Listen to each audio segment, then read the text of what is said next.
What's going on, everybody? We are back with another episode of The Jungle, and I have invited Dr. L back. Him and I have had some conversations back and forth, and there's a topic that it it semi coincides with what this podcast is about, but it's a topic that needs discussed, and this is Dr. L's area of specialty.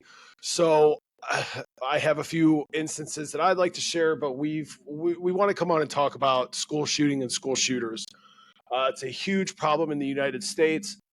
And I ultimately I think at the core of it, there's just America has a problem with its heart right now, and I think Dr. Els he's very knowledgeable in this area. I think he can shed a lot of light into maybe how these guys think, how these guys work, and give you guys some advice on what to look for, tips to look for in people. Him and I have kind of shared some notes back and forth. So with that being said, guys, welcome back, Dr. L. Dr. L, say hi to everybody. Hey, everybody. Hey, Chris, how you doing? Thanks for having me back. I'm good. Absolutely, man. We had a really good podcast a couple weeks ago, and it hasn't debuted yet. It's actually Monday. I'm launching all the episodes, so I'm really excited. I had a great time talking to you last time, so we're gonna have another really great time today. So just to and Dr. L and I talked, and we're not going to discuss any of the shooters' names. These guys feed off notoriety and feed off thinking that they are some sort of martyr, or they want their names repeated through history books, and it's garbage. Dr. Ellen, I think we both agree that that's a big problem. So we will not be mentioning any names. I'm sure if you guys pay attention, you can go through and figure out who we are talking about. But in that case, Dr. L, let's go.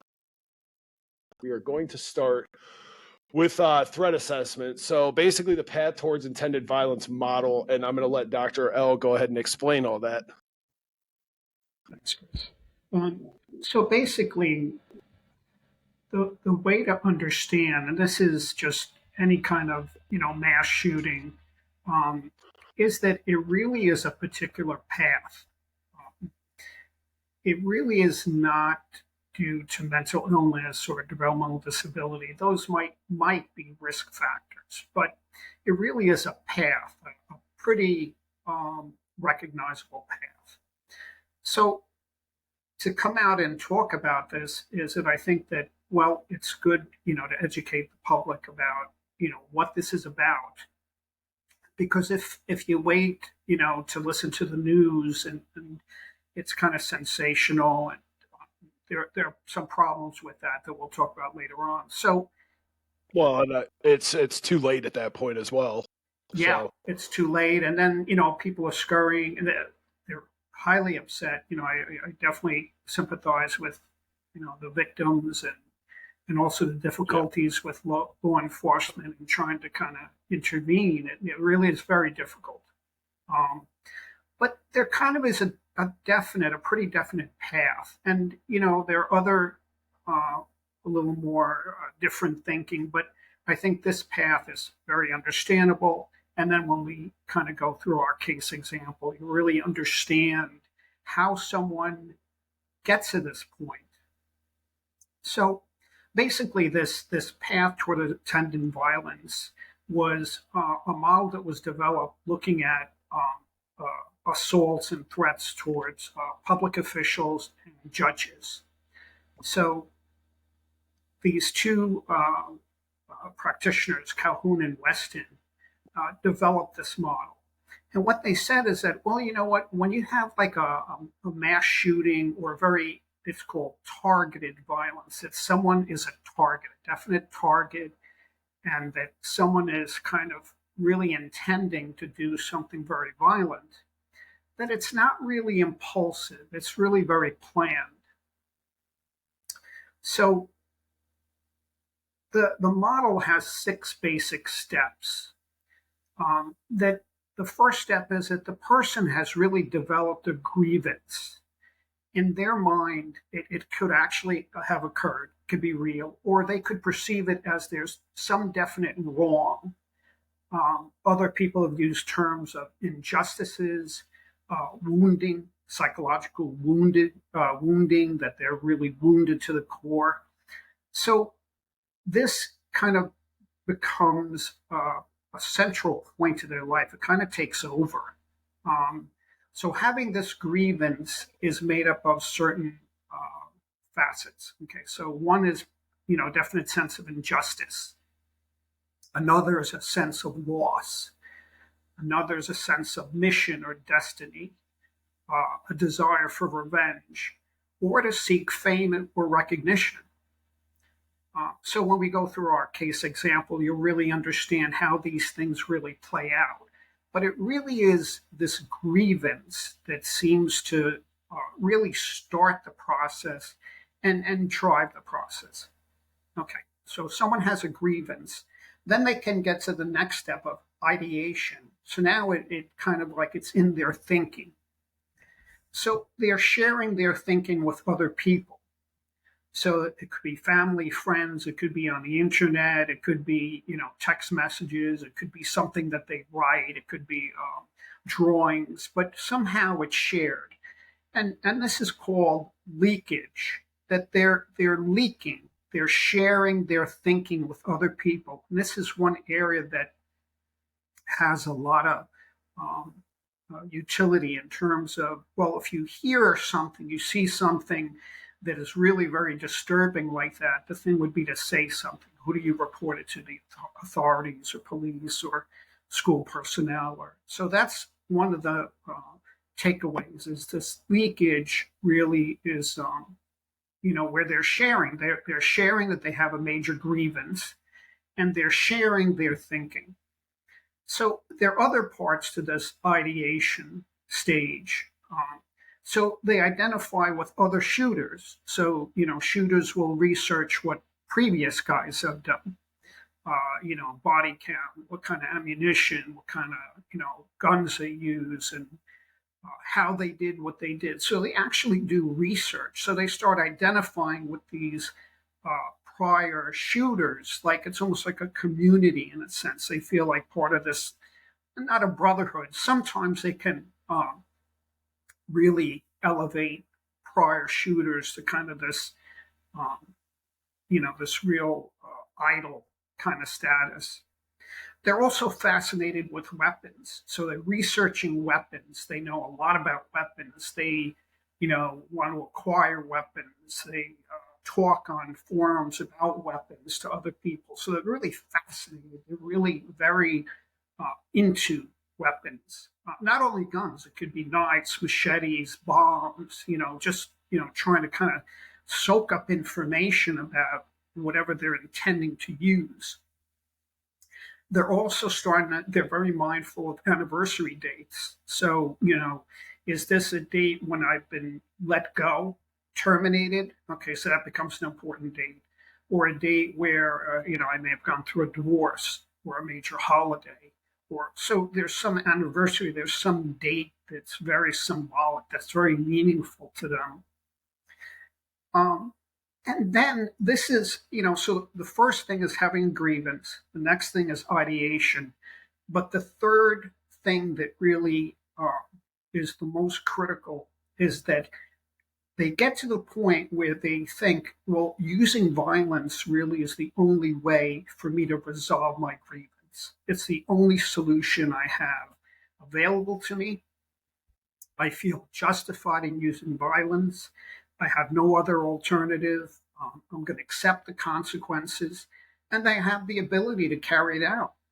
So that's when now it gets really extremely serious because the person has gotten to the point where they say, I have a grievance. It's kind of dominating my life. I'm starting to think about it a lot. I'm sharing information with others. I'm starting to, research weapons and talk to other people, shooters, or research them.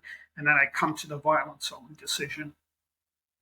That point sticks out to me only in the aspect that I can relate on so many levels. Maybe being scorned by somebody, being hurt by somebody, being Yeah. an employer, being done wrong. I mean, my last job, it was for all intents and purposes, I was a operations and safety manager, and I was put through the absolute ringer. And I remember there were times not not that I ever thought about doing any harm to anybody, but I'm like, what could I do to get back at these guys? You know, like it was, I was at that low of a point and they had me so mad with the way things were progressing. But it's that research and planning stage. And I've always, now that we're going down through these, I feel like that's kind of that's the line. Like the grievance and the ideation, that's human nature, you know? But it's the research and planning once you get to that point where you are actively creating scenarios, actively researching things. I feel like that would be when once that line's crossed, then we have a real problem. Then something serious is going on. Yeah. Yeah, Well, continue.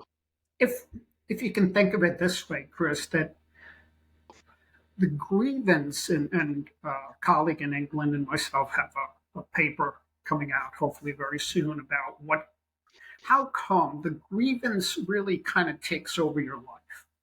It's Yeah. all you think about.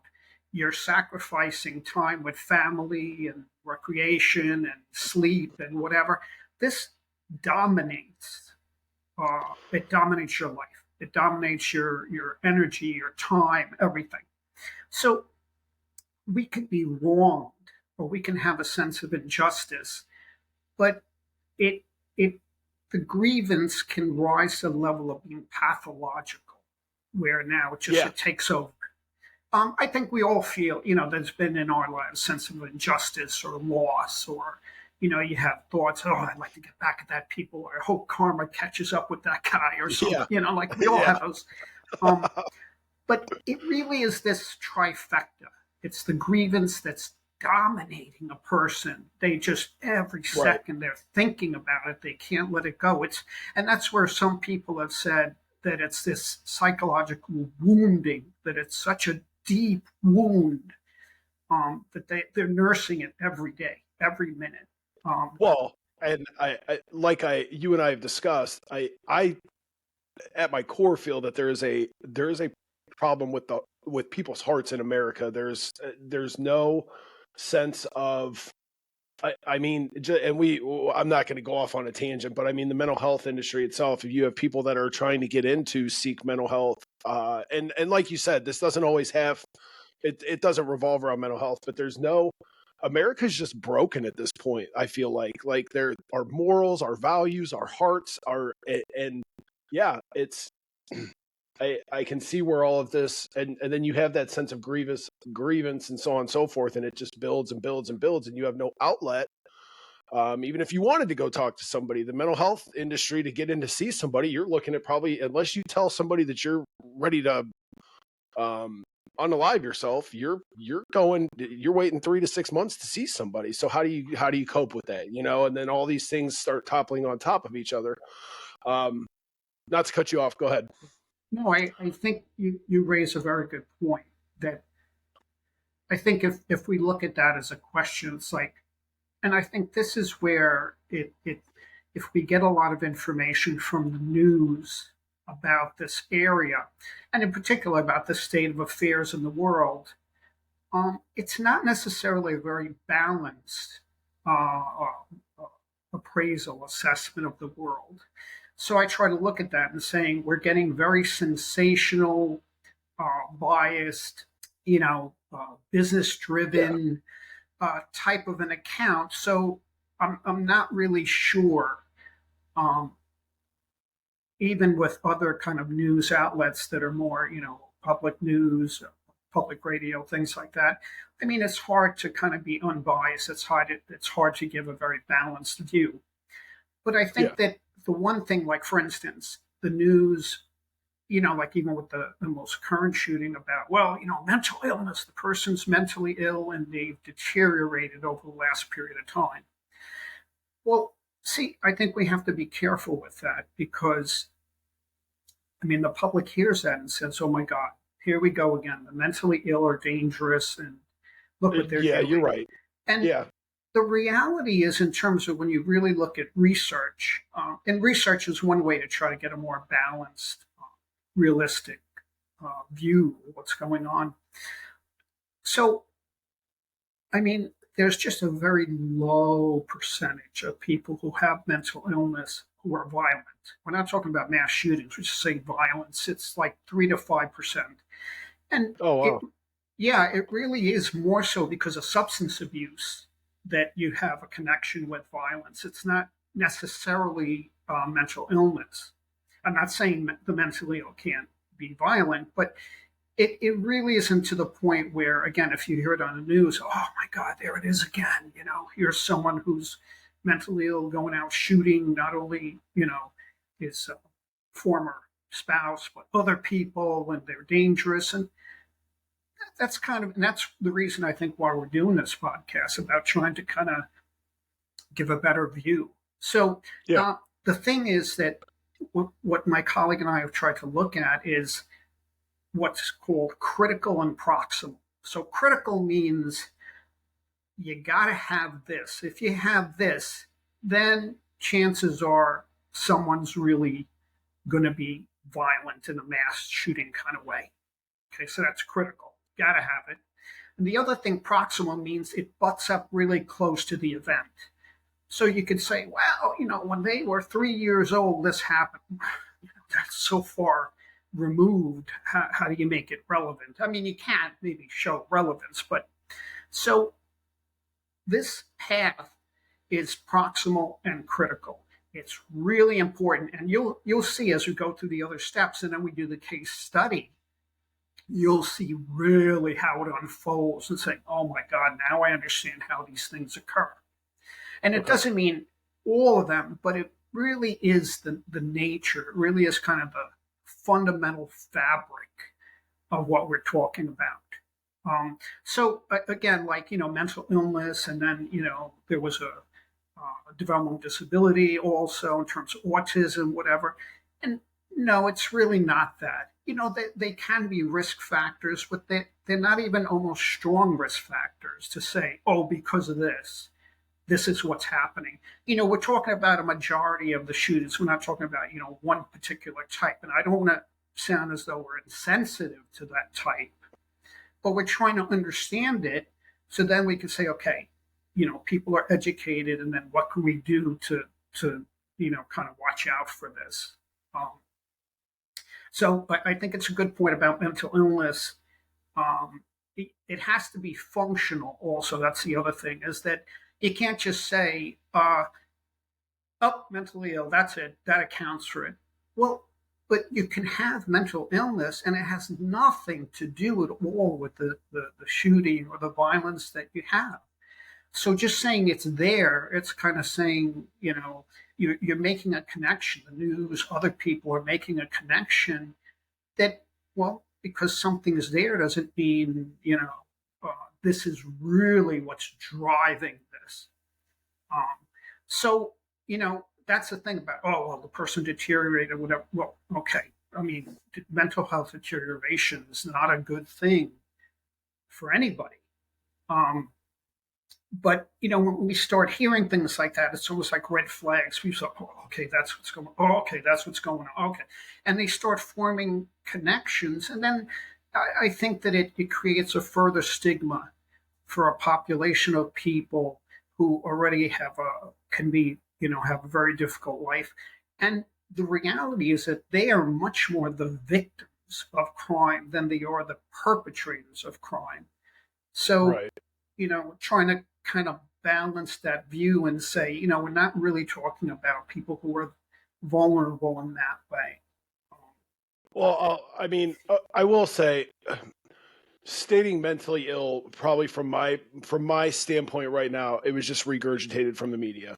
I Sure. because all you always hear is it's that he was mentally ill, he was depressed, he had anxiety, this, that, the other. Well, I mean, Yes. I I know plenty of people that have disorders such as depression, anxiety, so on and so forth. I think, and that's my own fault, and I should probably choose my words more carefully. But going back to my statement, I think it was more so just, and I apologize for throwing mental health out there on this topic. If you're telling me it's really just the media perpetrating that, I but I really still feel it's a hard issue. in the United States. It's morals, it's values, it's things like that. Kids aren't being raised like they used to. Um, Kids don't understand consequences. They don't, so they're not raised. You have a ton of kids that are being raised in dysfunctional homes. Not that you didn't back 40, 50 years ago, but it's very prevalent now, So I should have I need to choose my words more wisely. I did not mean to throw, and like I said, I regurgitated that from the media. That's all you ever hear. So I Yeah. think it's more so like a heart problem. Yeah, people just don't. People are broken these days. I So think that and I don't completely understand it, in terms of the portrayals that we see on the news or maybe even other programs. Um, we do as a culture have a little bit of a fascination with violence. yeah, It definitely permeates uh, our day, if you watch the news or whatever. Um, and in particular, as we go through the other steps, you'll see how these kind of individuals use violence then.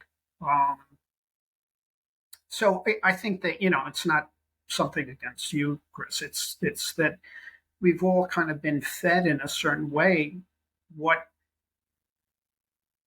we're trying to understand this, and here's yeah, one view of it. Is it the best view in getting it, after something occurs and on the news and they don't know and they have to report something? I don't know. That's a tough position to be in. Um, so I think that's why it's important to get some information out there. Um, so so basically, this trifecta of a grievance, ideation, where it starts really permeating, their thinking, and they're really starting to think a lot about it, and the other steps. But really, the violence only decision is really where it kind of cements in terms of I have to use violence. It's the only thing I have available to me to be able to resolve my grievance.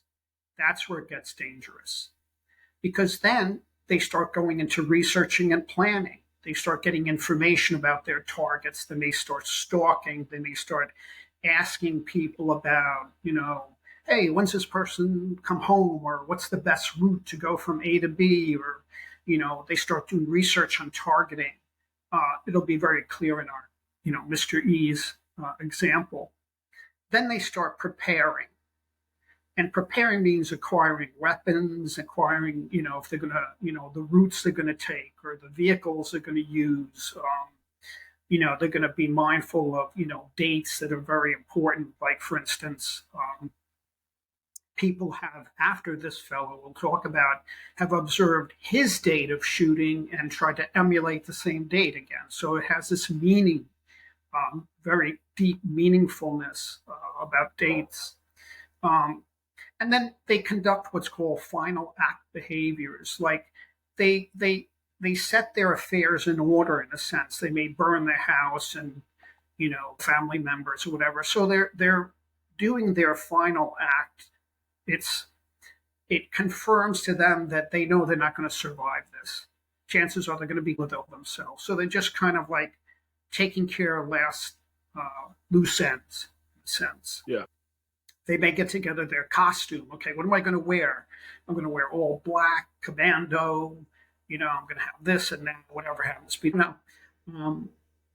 Okay, and then the near final step is breaching security. So they kind of like they probe security to assess what kind of security there is, and either they're going to approach through the front door or they're going to be more stealthy and do it indirectly. And then there's the actual attack, whatever it is.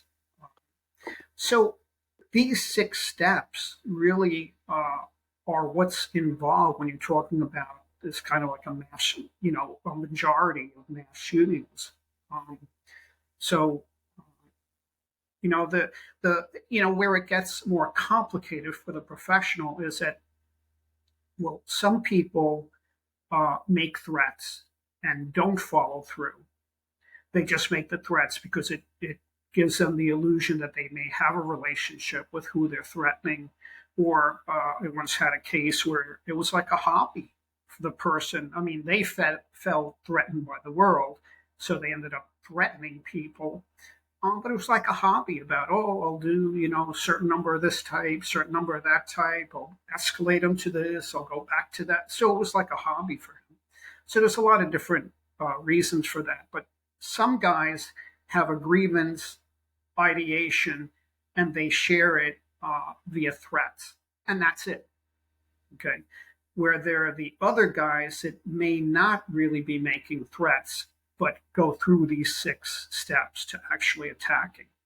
So it gets a little, complicated in terms of, how do you know that someone's just threatening versus, threatening, approaching, and then want to do something very violent. And, so it is a little more complicated, but basically this is what happens when you're following the path. So I guess a good place to continue would be to kind of have a real, practical example so you can see how this plays out. Because yeah, so you. Oh, I'm sorry. no, Initially said the stuff that you sent me over was actually really fascinating, and I did not. I breezed through it the first time I read it, but as we're talking, I'm sitting here reading it, and it's you sent me. It's a list of. It was about 4 guys, and it was a diagram. Just explained where each of them were at, kind of what the similarities were, things like that. My wife and I actually sat and looked at that for a couple minutes because it was very interesting. But you sent me over. We kind of agreed upon Mr. E. As a case study for this outline. So I'm going to go ahead and let you go ahead and talk about Mr. E and where all these factors come into play. Okay.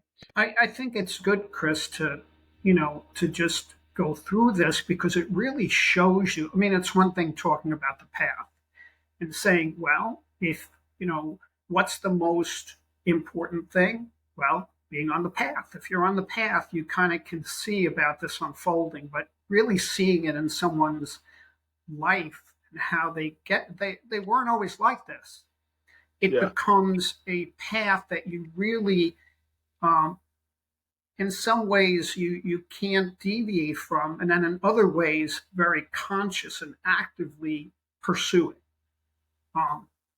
So the grievance for Mr. E had almost all of the factors that we see under grievances. So there was a big sense, tremendous sense of injustice, loss, a sense of destiny, and a sense of mission. So we had a lot of them. So he, in terms of injustice, he saw himself as an ideal, magnificent gentleman. And he was saying, I'm really so fantastic this way, but I have no girlfriends and I haven't had sex. So he felt ignored, insulted, ridiculed. And he said, well, you know what? Guys that are lesser than me and maybe not attractive, whatever, they're getting the girls and I'm not. So you see the sense of injustice. It's like, what's going on here? I should have many girlfriends and sex and I'm not. So it led to a sense of loss for him about the type of life that he wanted to live, about the kind of childhood that he had, that he didn't have a childhood that he wanted to have. He became really very depressed and withdrawn, and he really withdrew into gaming, spending a lot of times with online gaming. His sense of destiny started to kind of unfold for him. He says, I've gone through a lot of suffering in my life, and despite the suffering, I'm destined for some greatness. And my mission, my greatness is I'm going to change the world.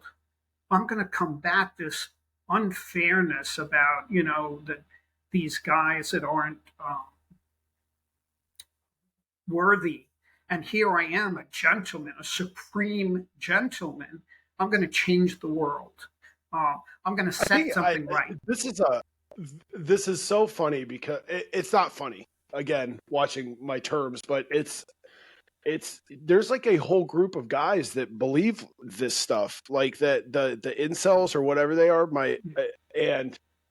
There's probably twice now my wife's come into contact with guys that are very similar. It's why won't you talk to me? I don't. And my wife's she's beautiful, you know what I mean, and she doesn't, but she will give you the time of day. But there's this whole group of, and I've seen some of these videos online, and it's very strange behavior. And maybe that's where, I mean, especially in this case study, that's where I guess maybe I would loop in mental health, but you're saying it's not. But I mean, from somebody who doesn't study stuff like this, maybe that's where the false perception in society comes from, because Yes. this type of behavior to somebody who doesn't study things like this comes off as mentally ill. You know, I It's so so but odd. I think it's it so is. odd to us. It's so foreign that And to it's have that hard for us amount to of, understand. yeah, and to have that amount of anger towards a specific group of people, like to fall into, I mean, racism. You have these guys that like the incels that are like, they just hate women because they won't give them the time of day. And going back to what I said before, nobody wants to work on themselves. So it's easier to hate than it is to love people this day and age. And that's where I think a lot of this may come in. But again, I think this to somebody like myself who doesn't study mental health or anything like that, it looks like mental illness, you Yeah. know, because somebody like me doesn't understand it. But yeah, go ahead. Well, the when we talk about mental illness, we're talking primarily clinical kind of disorders: depression, schizophrenia, bipolar Yeah, disorder. Those are clinical disorders.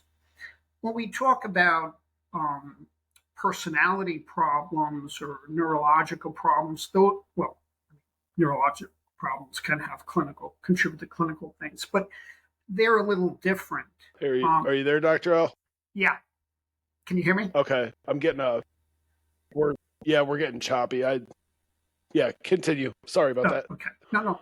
Like for instance, with so two of these type of individuals that we've taken a look at, we've talked about, my colleague and I have talked about dysfunctional identity, um, and that they may have adopted this. Okay, so they have these events in their life that have caused them to have a contamination type of an identity that, they're basically going from maybe a good life to not a good life or not a good person. So they adopt this fringe group, this fringe identity, and it does a lot of stuff to redeem themselves in the world. And that, at least for these two individuals, that's what it seems. The violence that they perpetrate redeems them in terms of their identity, who they are, going from someone who's insignificant, ignored, ridiculed, insulted, and that becomes a deep wound, right? I mean, going through life like that is horrendous. But it's not okay to flip all the way to a fringe identity like that. Like, I'm part of this group and this is who I am. Well, okay, so here again we have ideation, right? Grievance. You have the grievance about, this isn't fair. I'm a supreme gentleman. I'm entitled to girlfriend and sex. Okay, that's a grievance. The ideation is that, what, um, this isn't fair. These other guys, or whatever, these Chads and Stacys, there's whole vocabulary for these individuals and players, but there are only a very few individuals that have made the decision to use violence. Right. Mr. E, another fellow did, and there may have been whatever, two more or whatever. So that's really where now you can have a grievance and you can have the thinking and all that other stuff and really voice some really bad things about whoever the target people, that you feel that, have created this grievance. But a lot of people, let's just talk, or it may just be threats. It doesn't mean that they're going to be violent, but making and we'll go through. Mr. E is a phenomenal example about the struggle that he went through to make the violence only decision. So, basically, Mr. E, the world's unfair. I'm going to set it straight. This is my destiny, my mission in life. I'm going to put it straight, and I'm going to rise to power by doing this. So his grievance, you could see, has a lot of elements here that to him, it really it it is really describing the catastrophe of his life in a sense, and that's why you can't just let it go. This is who I've become. This is what my life is. The ideation then comes in where he writes a manifesto, right? These multi-page, whatever, 50,000 page things, and then they send them out to people, their friends and family. They put them on the internet. That's ideation. They're sharing their thinking. They're putting it out there, saying, "This is what I see as basically unfair, unjust in the world, and this is what." And sometimes it includes what we should do about it, which includes violence. So here's really where now he starts struggling with the violence only decision. He says, well, okay, I could shoot, right, run over and harm these people, or make them undead, make them dead, make them undead. I'm sorry. I could do that, or I could win the lottery and then I could have all the girlfriends and sex I want. Ooh, here we go. An alternative thing. So he tries a lottery, doesn't win. Oh, goes back to the violence only decision. Okay, I got to do that. I got to stick with that. He says, no, no, no. Maybe if I play. So he does this 5 times, back and forth. No, I'll play the lottery. I'm going to win this time. I'll have girlfriend, sex as much as I want. Oh, I didn't, lost. So this agonizing going back and forth about, does he have another alternative other than violence? He's going back and forth 5 times. And then finally he says, I'm not going to win the lottery. And that's where he adopts the violence only decision to say, everyone that I hate, I'm going to exact revenge on them. They've denied me, and I'm going to have my day to get back at them. So he's a good example about, he didn't start off by saying, I'm going to harm people. He had this grievance, this thinking, and wanted to find another alternative. I mean, it may not have been the best alternative, but to him. So then he says, okay, I'm going to start planning this attack. He researches, now we get to the research and planning. He researches how long does it take the police to respond in terms of number of minutes to some kind of public attack. So he gets a number. He says, okay, I got to plan this so that it fits within that time frame. He starts going over a date. What date is good? So he goes through 4 or 5 different dates, back and forth, and then he picks a date that has meaning to him. He starts researching the type of weapons that he's going to use, the handguns, the guns, knives, machetes. He says, well, you know what? I want to target the most attractive, beautiful looking women so that I could take out the most of them. So he finds a sorority that's close by, has the most beautiful women. Okay, that's my target. He observes them, he stalks them. He says, he figures out, okay, this is the best time. He picks a time where most of the women are going to be home. Okay. So you can see, once he's made that decision that this is going to resolve my grievance, he starts researching and planning. And his plan has 3 parts to it. The first part is he's going to kill his roommates and then lure people to his apartment that he's made into this torture chamber. Okay, that never panned out, but he did kill his roommates, very unfortunately. Then he's going to take out the sorority, the beautiful women. And then he's going to take out his relatives, run over other people, and the final shooting. So this is his research and finally his plan with 3 parts. So then he starts preparing. He says, okay, I have just a limited amount of time left. I'm going to live each day as though it's my last day on earth. He starts playing, these online gaming. He starts playing them to improve his shooting skills. And then he starts going to paper targets. And then he goes to the shooting range and starts really practicing. So he's honing, he's preparing his skills. He's practicing stabbing a pillow, cutting sheets.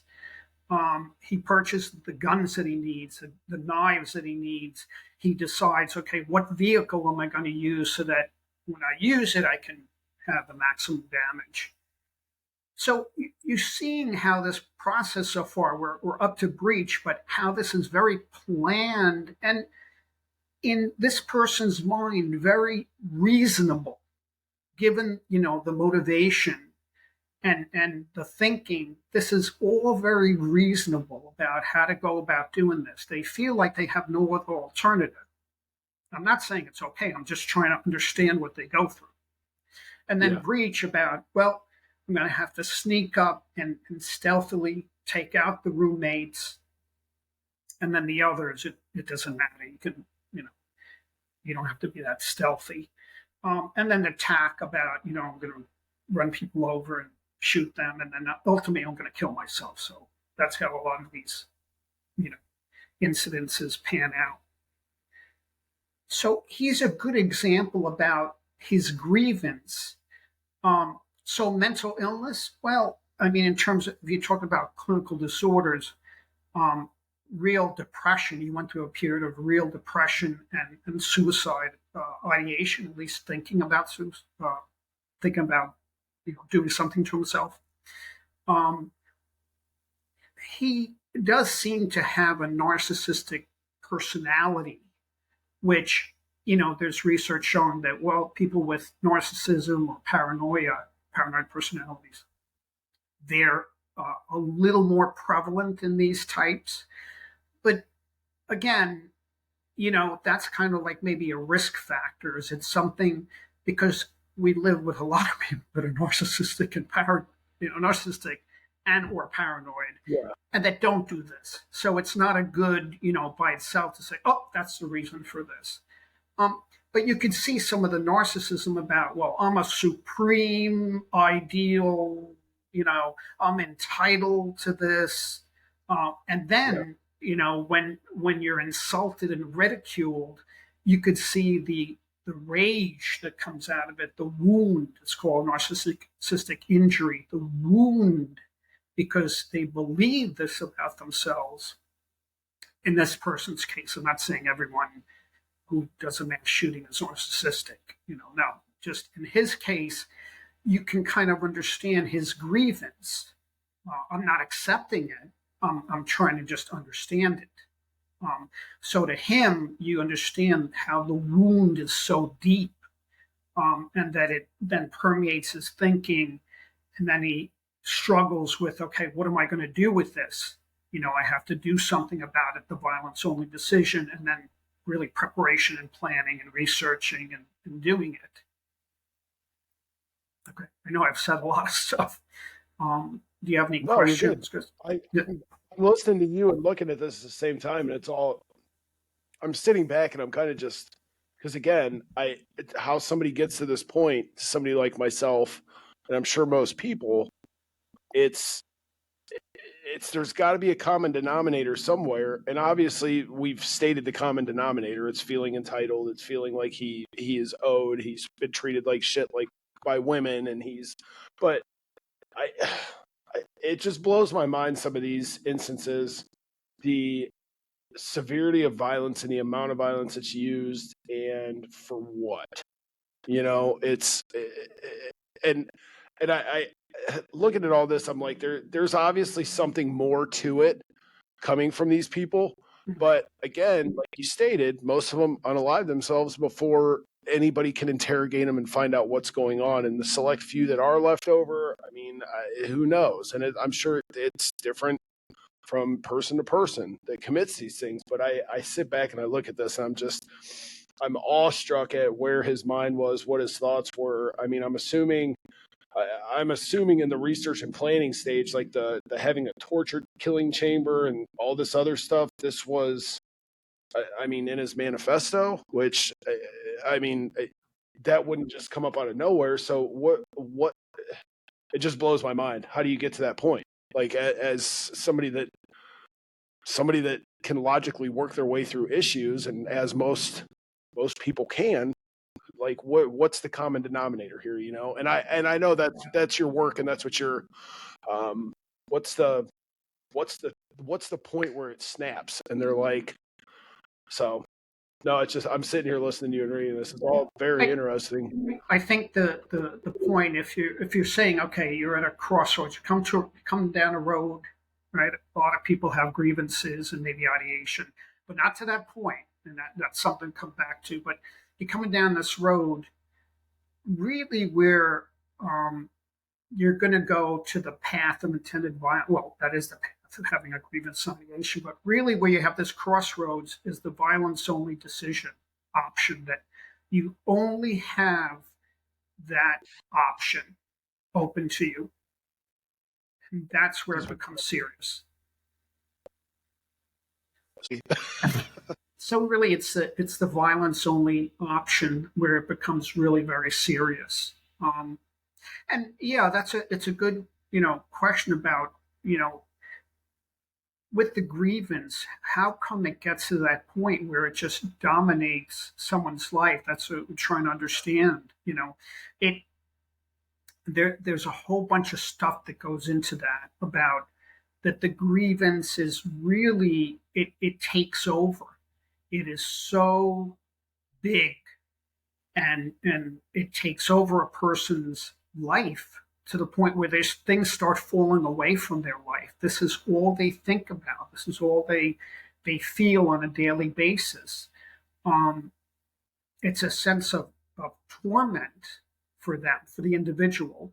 It they may feel a little bit of kind of a moral entitledness, that this entitles me to seek revenge, to do something to someone else. um, because of this, I've been wronged. Well, Mhm. I can only imagine once if you focus on your grievance that much, you're going to end up being delusional. I'm sure at some point you're going to end up being pathological. I mean, pathological. You're going to believe all your own. You're going to form ideas that I'm sure haven't actually happened, or maybe it's your perspective versus theirs. So I could see where, yeah, the grievance portion of it is going to. Especially, like I said, if you focus on something long enough and hard enough, you're going to form your own ideas, and it could eat at you. Well, it's a good point you bring up, Chris, about, there's a model, the stress and strain model. So I don't remember all there's three pieces to it, but something you just said is one of the pieces. So for some of these individuals, as this comes to dominate their life, so, contact with other people becomes lessened to the point where they may just be isolated. So, when you're isolated, you're right, especially if you have a grievance and you're really thinking about this and you feel really wounded. And now you may not have that many people around you to say, yo, you're going in a really Reel it bad back. way. Yeah, let's reel it in, dude. Yeah, or to give support, and say, okay, Yeah, no, I got to come over. We got to do something now, kind of. And it's not like that doesn't happen with some of these guys. That does happen, where there's a welfare check or the police called or something.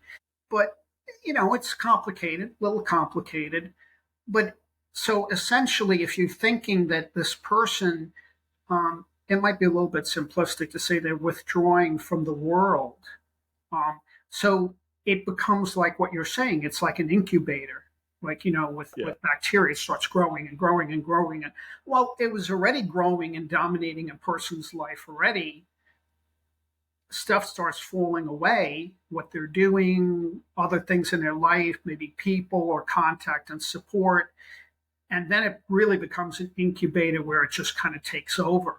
And in a way, maybe the violence only decision is a little bit of a relief for a real sense of depression. It kind of like it, um, it dominates to the point where their identity, who they see as themselves, is really affected, contaminated. And what my colleague and I are proposing is that for some of these guys, the redemption, the change from really bad to, okay, I've redeemed myself in the world, is through this violence. And yeah. so when you think about some of these guys who aren't dead, kind of say, well, what is he known for? You know right away. Oh, he's known for Yeah. this. Well, I mean, that's a horrible thing to be known for, but in their eyes, a little bit, there is some redemption rather than, very horrendous. And again, I can see where all this forms, where all this comes together. But I'm still sitting here listening to you talk, and I'm in awe because, again, I don't understand it. Like, you know what I mean? There's so much unknown as to stuff that goes into stuff, something like this that, and I think that's where a lot of people get, because obviously it's been studied. Obviously, you yourself study it, but nobody actually knows what that point is where somebody's going to snap or who could snap. You know, and just sitting here listening to all this, it's wild. Well, So you're right. I haven't, being retired, I haven't kind of kept up on all the research and everything. And after a while, you just kind of like, what am I going to do? What am I going to contribute? Even though it's, still small, even though I think statistics are that, we're having more shootings. Um, but this is a very low frequency event.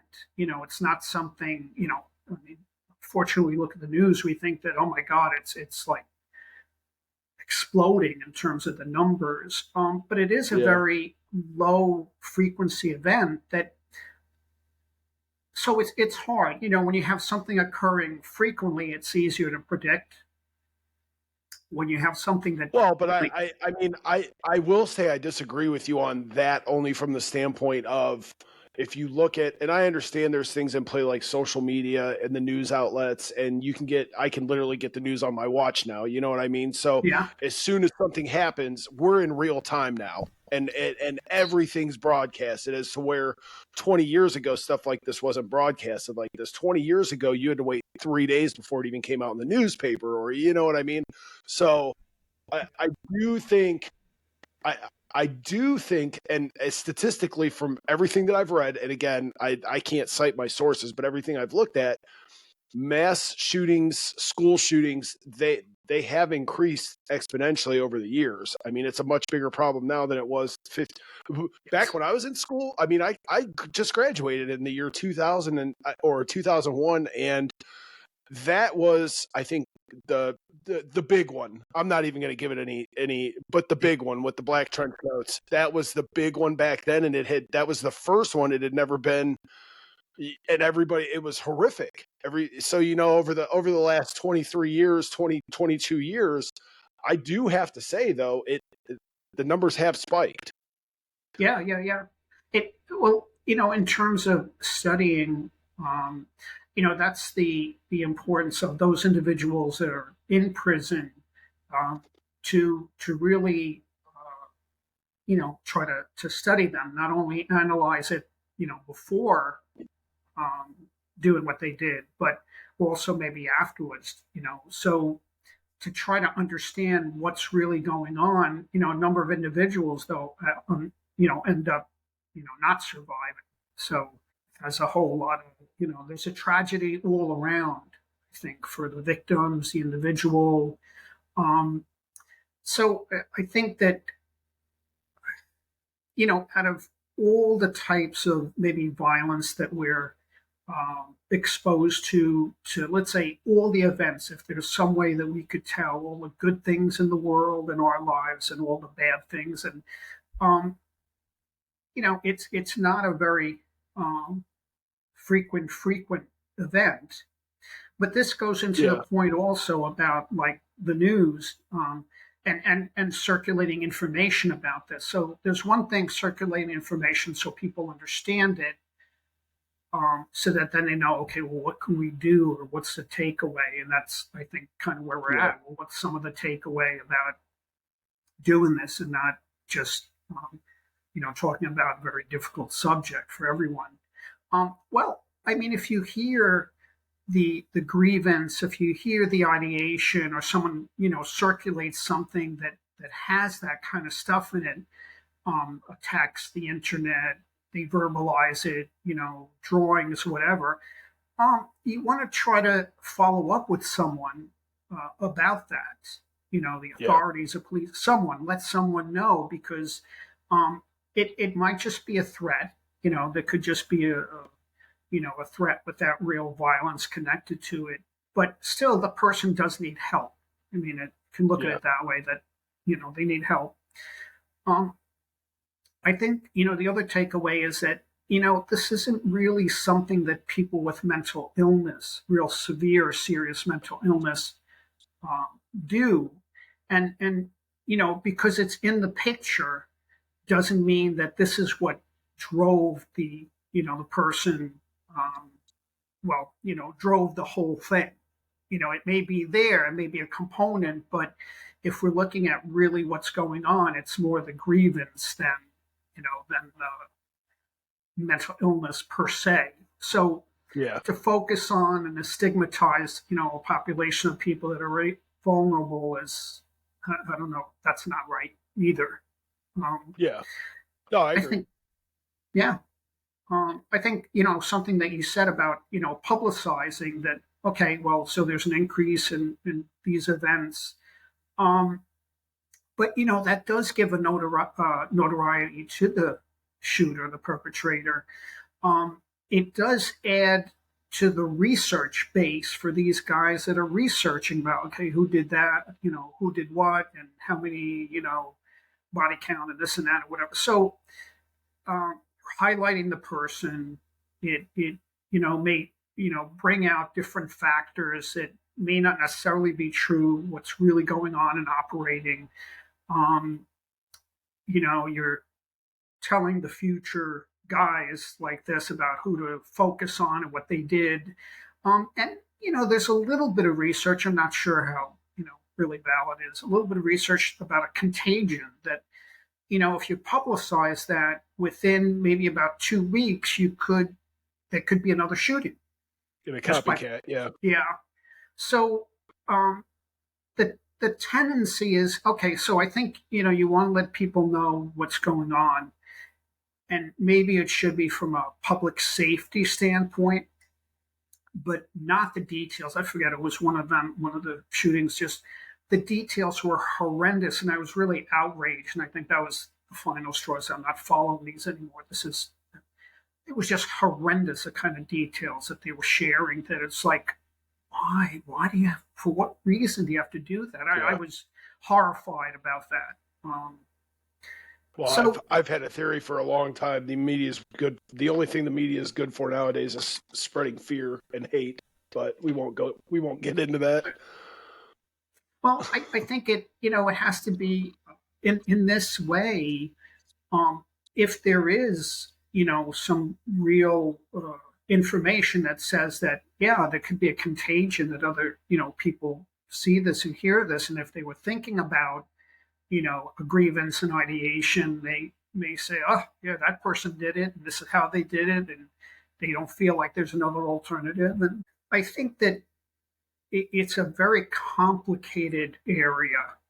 Um, and I'm not sure. There's probably a lot of other, um, you know, points to take away in terms of what to do differently.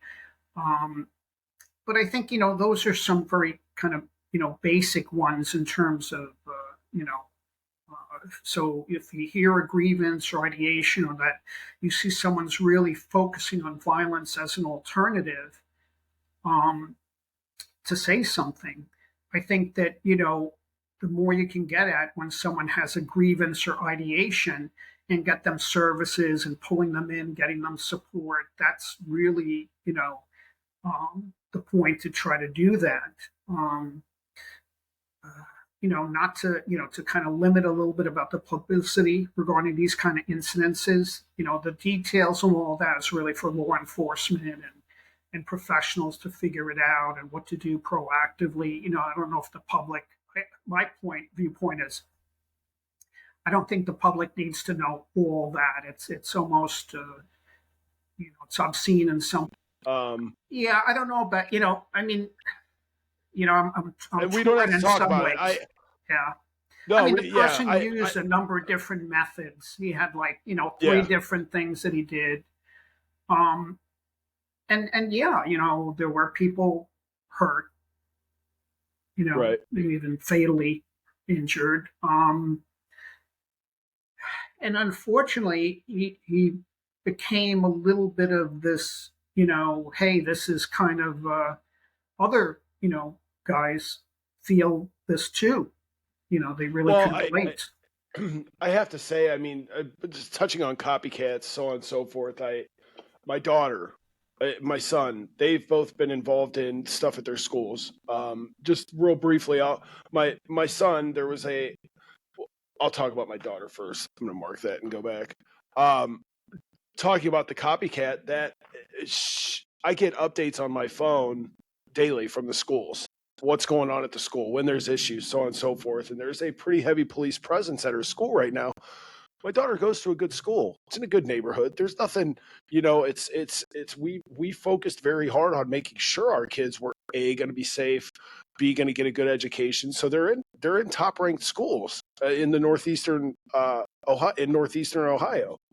Um, and both schools, my sons and my daughters, I get updates that they found a gun at school. There was a bomb threat there. I mean, literally at this point, it's probably twice a week over the last couple of weeks that they're getting sent home. They've got days off school because the bomb squad's searching the building, or somebody found a gun and they're trying to, or a threat was made.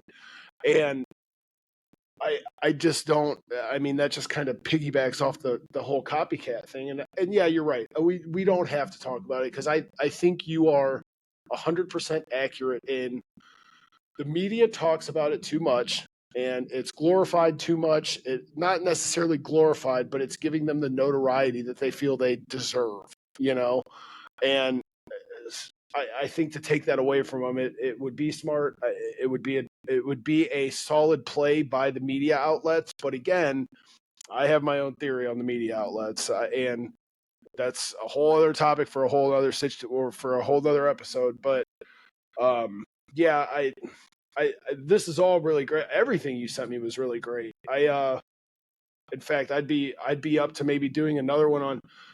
There's a couple others that I in your other diagram you sent me that I was interested in talking about, but it's no big deal.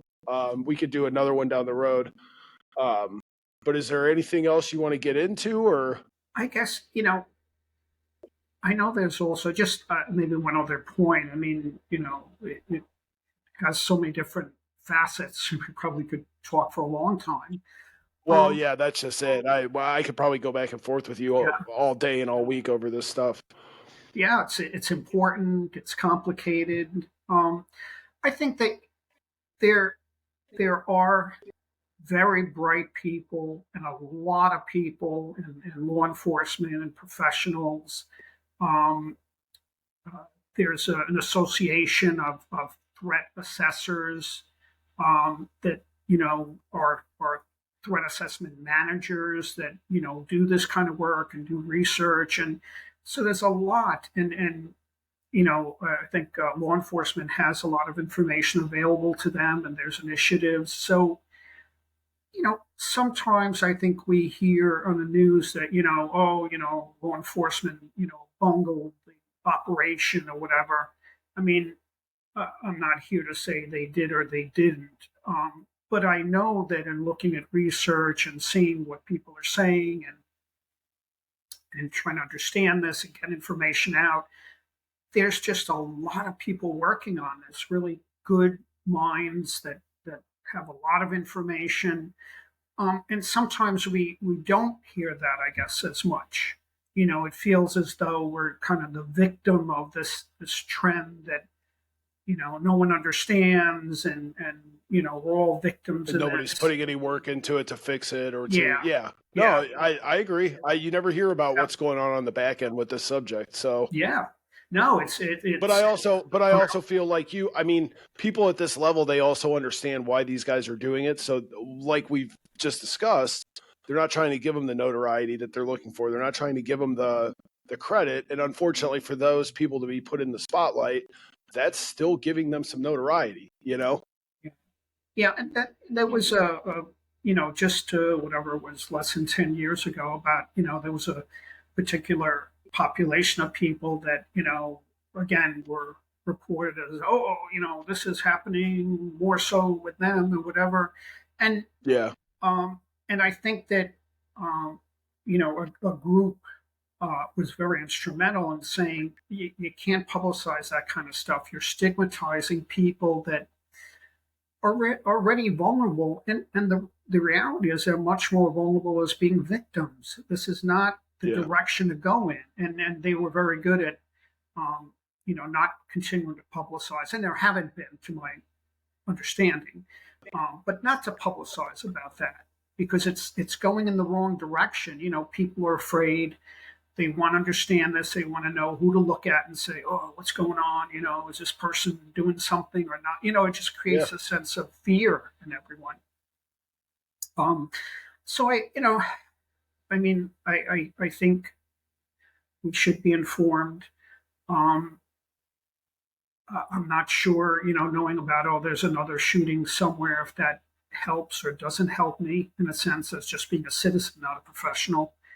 Um, I think if you're going to then share information about, oh, there's an active shooter event occurring, like Texas about stay in your homes. This area, that's a public service now about trying to create a safety plan. That's different. That you need to do. Yeah. So that makes sense. But how much more, in terms of public safety, whatever you could publicize that would help public safety or help understand it so that people can kind of mobilize or feel a little more like, okay, now I know what to look for when I'm looking over my shoulder, in a sense. I think that could be helpful. Well, I mean, to touch on that point real briefly, Sure. you know, I always preach vigilance, and I always preach be aware of your surroundings. I'm one of those weirdos, man. I go into an establishment, and my wife knows I won't sit with my back towards a wall. Towards a wall. I'm constantly scanning the room. I'm assessing who's in the room. I'm looking at it's just weird this day and age, and I always preach that. I mean, I I've told you I'm a truck driver, and my routes into Chicago. There's a lot of nights I have to sleep up around Cicero and like some of the ridiculous parts of Chicago. I try not to. I've had some pretty bad situations up there, but you have to stay vigilant. And I think I'm not going to get into the Second Amendment and the right to bear arms and so on and so forth. I believe in it. I'm a firm believer. But if you can carry this day and age, I believe you should. I believe the more good guys we have out there with firearms and stuff like this goes down, then the less you're I think once a force is met with force,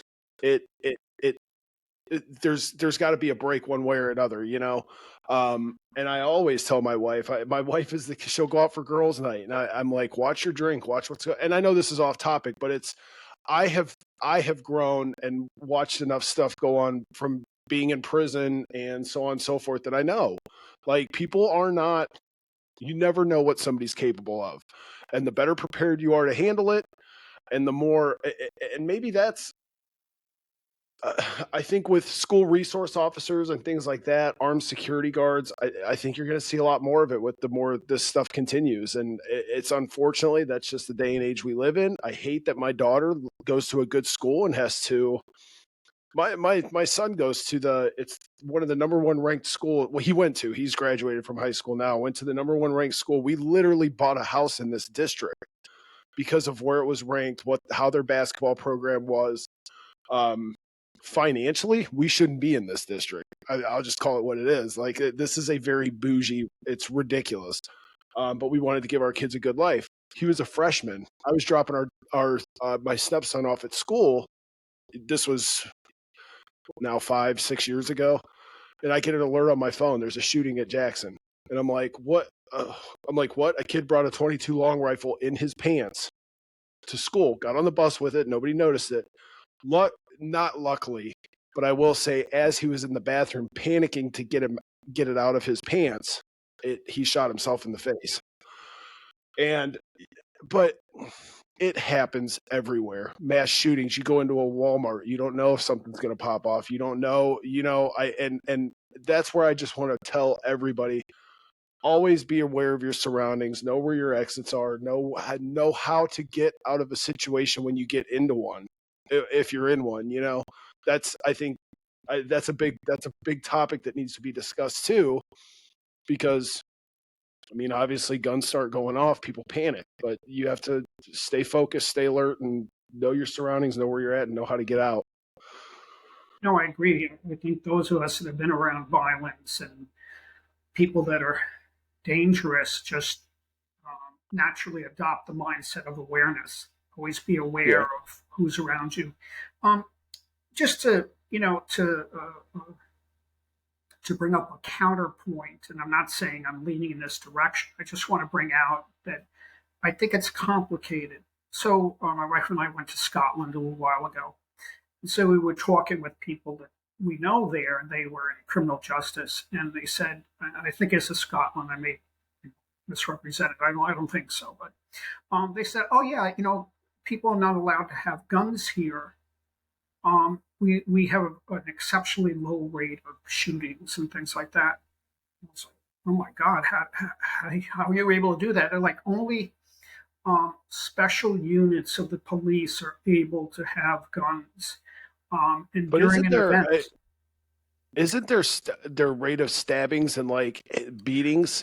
We talked It's about they it's yes, yes. yeah.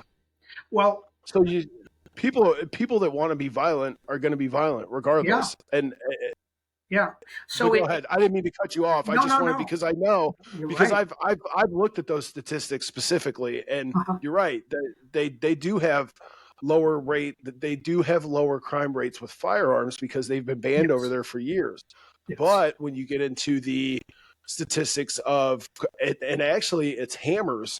I think hammers are the highest one overseas. It's hammers and knives, stabbings and yes, beatings. yes. Yeah, So, that's what they were not to saying. cut you off, I wanted to throw that Right. tidbit in there. But go Yes. ahead.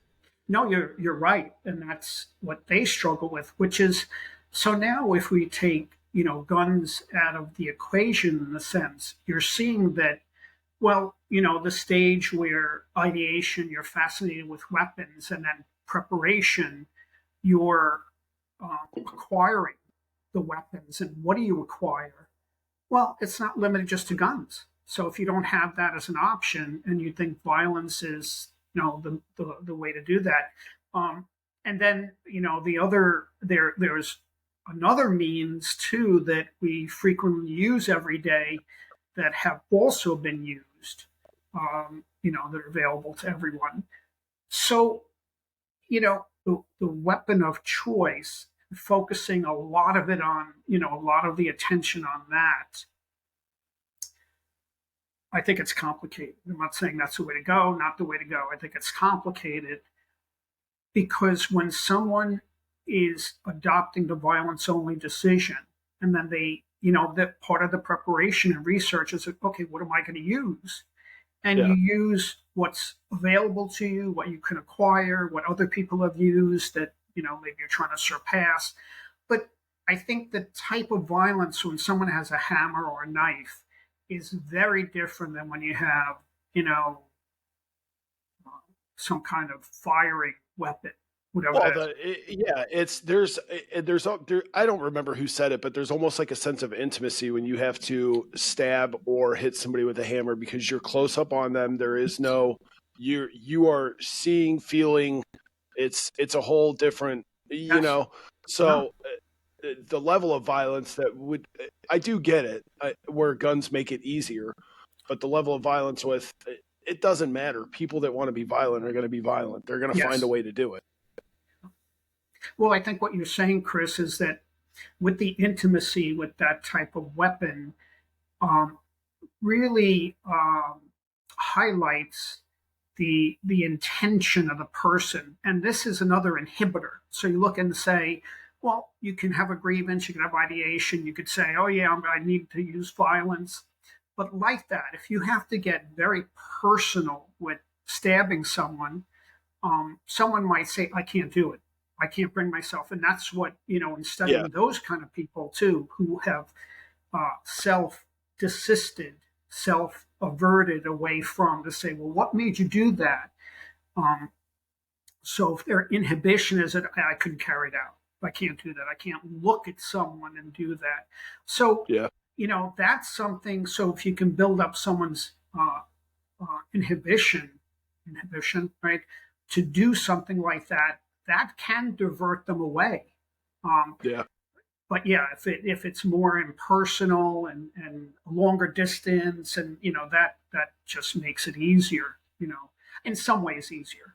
Um, so I mean, it's an interesting discussion about other countries and what do they deal with. I think when we hear about the the stabbing or using a hammer or bludgeon or something like that, I would think that most people would lean towards mental illness. Right? Who would carry something like that with them and then they snap and they just kind of lash out at people around them. At least I Yeah. remember, in Canada there was a number of I instances, but remember one in that. Yeah. particular, and people thought, "Oh my God, that guy must have been delusional and paranoid Well, I and did think that." there was the one in Canada, and there was, I believe it was France. There was another one that really Yeah, stuck out yeah. with I believe it was a machete. I'm not sure, but yeah. Yeah, I mean, just I think our assumptions, not even knowing, but just assuming right away. Oh, it must be that, and that could be totally wrong. I mean, but Yeah. and then not going into any Well, medical information. yeah, I think overall, I mean, this has all been really great. I think overall, there's a common denominator with every single one of these, and it's it ties in with the grievance ideation, research, and planning. But I think more so it starts with the grievance and going back to you have to have resources available to deal with people that are feeling like this, and you can't stigmatize people that feel like this because everybody gets hurt, everybody has issues. It's people aren't equipped mentally, emotionally, spiritually to handle these issues. So that's where, I mean, from a emotional and spiritual aspect, I'm looking through this and I'm like, that's where to me it's appalling. I'm like, I could never understand where somebody could get to that point because at this point in my life I'm equipped to work my way out of situations like this, but there's not enough resources out there. I did another episode with she's a juvenile detention center counselor. It's one of my sister's best friends. And her and I both agreed, it's these kids get into these situations and it's the same with people. They get into these situations because they are not equipped to deal with their emotions. They're not equipped to spiritually, emotionally work through their pains and their trauma and everything else. I mean, I could point out just out of the people I know, I could point out probably more people that I know that aren't equipped to deal with it, that are struggling severely with depression, anxiety, or just thoughts of, grievance, so on and so forth. And there's no resources available. There are resources available, but there's not enough, and it's not talked about enough. And it's just a whole, like I said, man, and I continue to say it because I firmly believe that America's heart's just broken. Like it's at our core, America, it's not anywhere near what it was 20 years ago. There's no sense of pride. There's no sense of, at least that's just what it looks like to me. And I could be wrong, but I think our people are just broken. And I think the media has a big play in it. I think the government has a big play in it. I think it's divide, divide, divide, and keep everybody upset and focused on each other. And we're going to do. And here I go on a tangent. And I told you I wasn't going to do that, It's so okay. we're going to cut it. But well, hey, we're at an hour and 22 minutes. You want to wrap this, or what do you want to do? Yeah, yeah. I think We can do another one. I mean, dude, this is.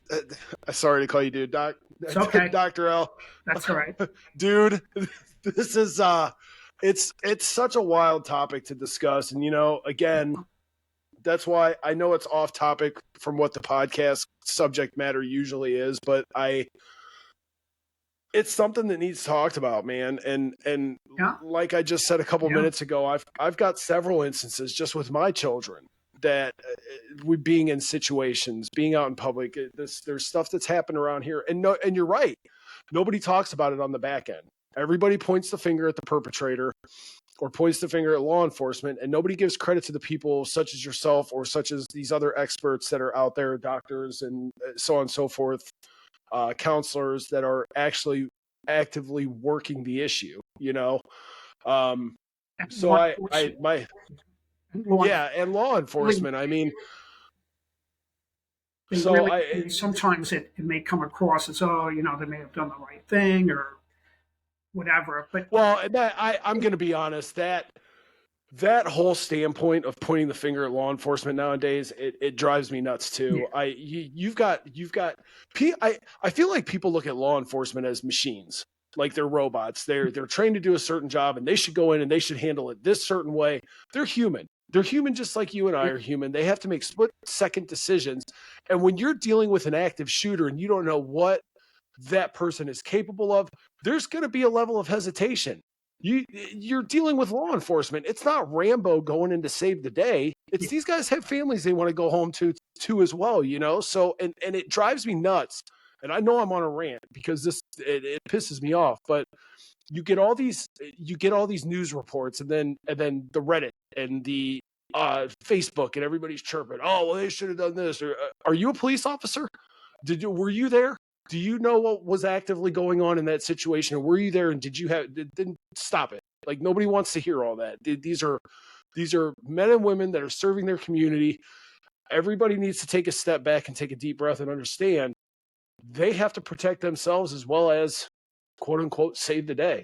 You know, they have a job to do, but ultimately they want to go home to their family as well. So it drives me nuts when I hear and when law enforcement doesn't get the recognition they deserve in these situations and it's immediately gloves off, we're blaming law enforcement. You know, yeah, people make mistakes. It happens.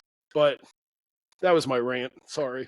No, it's understandable. I think that it's just not a easy situation to just No, point it's at not. this or that, this or that. We'd like to do that in our struggle for answers, but that there are people that are extremely committed and well trained and Yeah. supervised, and they have a chain of command that they respond to, whatever, and we have to trust somewhat, with Yeah. they're doing the best they can, they're making the best professional decisions they can. I'm not going to say that they're not fallible. I mean, there have been mistakes, and but we don't know all the particulars about that. It's Yeah, not just yeah. simple. And I mean, just looking at this one case study, there is no textbook that's going to get any law enforcement officer for a active shooter. Yeah. There's, yeah, they have procedures. Yes, they have orders to follow and so on and so forth. But you are literally playing roulette when you walk into a situation like that. So again, that's where I get very passionate. I have lots of guys that are law enforcement officers, task force, so on and so forth. And I love those guys. Now, me being who I was 10 or 15 years ago versus who I am now, those are some of my hats. I've got one of them that's going to come on the podcast and just him and I have been friends for years. But I want to have some police officers on, you know, and they don't get the recognition. But there is no textbook going into a situation like that or a scenario like that, and it drives me nuts when the media just blows up and social media blows up and just starts pointing fingers. Stop pointing fingers. And ultimately, you know, raise your kids to be respectable people. Raise your kids with values, instill morals in your kids. Don't set them in front of a screen because ultimately, like I'm looking at this and in preparation, engaged. He played World of Warcraft and Halo to prepare for the shooting.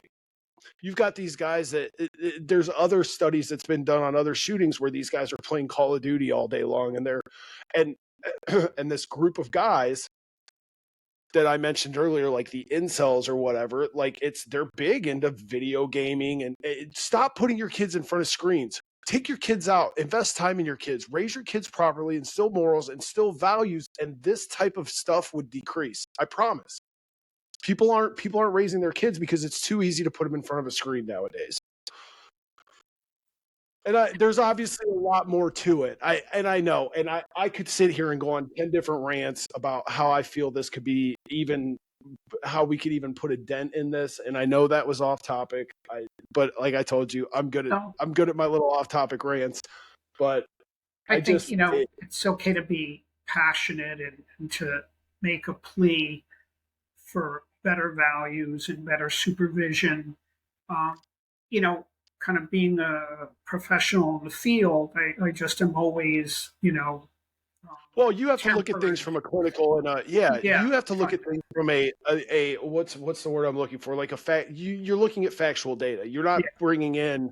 You're not bringing in sources from the outside or studies. You know, it's all I understand. And like I said, I know I went off on a tangent, but No, no, no. I can this is understand. my yeah. And again, my kids and I get so fed up being on social media nowadays because it's just it's like I turn it on and it's like what I don't know. It's like, what am I looking at? Like the whole world's going, the whole world's on fire. You know, that's the feeling I get every time I get on social media because I just feel like nobody's raising their kids with morals or integrity or any of that anymore. It's set them in front of a screen. They raise themselves. And then you have World of Warcraft and Halo and Call of Duty raising your kids where violence like this is just, they're Well, already seeing it on the. I think that that's one of those factors if we look at it because this was back I don't know in the 90s or something, maybe the 80s about just viewing violence on TV or where whatever does that promote people to be violent? And I think there's no there's maybe not direct connection. You do that, you're going to be violent. Yeah. So I think that it's complicated because there are other things going on. Um, and even my son, my youngest son, was very much into gaming, and we try to really set limits for it. And I remember many times, so I'll go over to my friend's house. They have all these other types of Yeah. games. I'm like, wow, it's you try to instill It's hard to those get away from it. values. Yeah. Yeah. Yeah. But And the I've other seen flip kids. side is Yeah. about treating people and caring for people and doing the right thing, having values like doing the right thing, caring for people.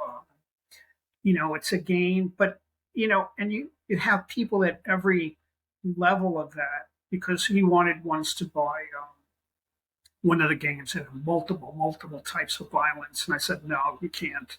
Um, so I went to the gaming store and I was talking with the guy saying, wait a second, tell me a little bit about this game, about the cover, this and that. I said, that's not I want my 10-year-old to play.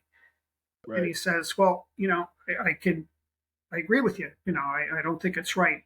And so I sat there and I said to my youngest, okay, go pick something else. So we were there maybe like 20, 30 minutes. I said, keep coming back. There's Yeah. nothing. Can I buy it? No, go pick something. But in Get that out of here. in that meantime, how many grandparents, Oh, just blindly single walk in and let them, parents, yeah, buy whatever they want. yeah. Yeah. Oh, I want this. Okay, whatever. And Yeah. I'm not saying that's I'll be bad. honest. I'll be honest. 15 years ago, when I was recently divorced, raising my kid, I was an active drug addict. I didn't care. I was that parent that would go in and what video game do you want? Oh, well, I want Call of Duty Bloodshed episode 536 because there's 500 of those games out now, and it's the most popular game on the market. So I'm like, okay, throw it on the counter, go home. He sits in front of it, and I'm left to my own devices for the afternoon. I was that parent, you know what I mean? And I've worked very hard over the years to not be that parent anymore and be actively involved. And I have a really great son now, playing college basketball. Like he's not absorbed in the games. He's started, he actually designed my website. Like I've got a great son now. But I realized, and I went through some hardships and people need to understand it's never too late to start investing in your kids because these kids, the broken ones, are the ones that end up hurting other people. Hurt people hurt people. That's a saying that's gone around for years. So, well, hey, I am going to wrap this, Dr. L. We're at it all day long, probably. Because it's what you're doing is extremely important, and B, it needs talked about. Like it's just such a what's the word I'm looking for again? It's a topic nobody wants to discuss, and I think people, once again, need to look at what they're doing, look at their own lives, look at how they're raising their kids. And obviously, like we talked about, be aware of your surroundings. Like that's the key. But no, I appreciate you coming on, Dr. L. And like I said, we'll get you back on if you want to do another one of these. We'll focus on maybe another case study, have some more conversation, and go from there. But Okay. No, thank you, Chris. Thanks for having me on. And again, I'm just one person. There are a lot of professionals and good people, and that's the counterbalance. A lot of good people that are trying to figure this out and prevent these things from happening, get people the yeah, help that they need.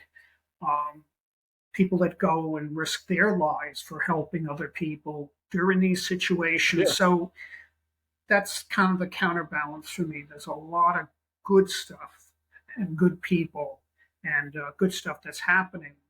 And that's kind of what keeps you involved in the game in a sense and trying to figure it out and keep, going into some of these real dark areas. So yeah. thank you. Thank you for Well, I the appreciate opportunity. all the work you're doing, man. And like I said, Dr. L, anytime you want to come on and talk about it, I'll absolutely, we could do another one. Thanks. You're intelligent, you're fun to talk to, you're easy to talk to, and you're very knowledgeable in this area. So, and I think just the stuff that you sent me over alone, like it's just interesting to go down through and read. For anybody, if you don't mind, for anybody out there, I'll either throw this up in like a little pop-up window in the, hey man, I appreciate you. Happy Thanksgiving. Thank you. Happy We'll do Thanksgiving. this again in the Okay. future. And to everybody out there, check you next time. See ya. Okay. Bye. Bye, Chris. See you, bub. Thanks a lot. Take care.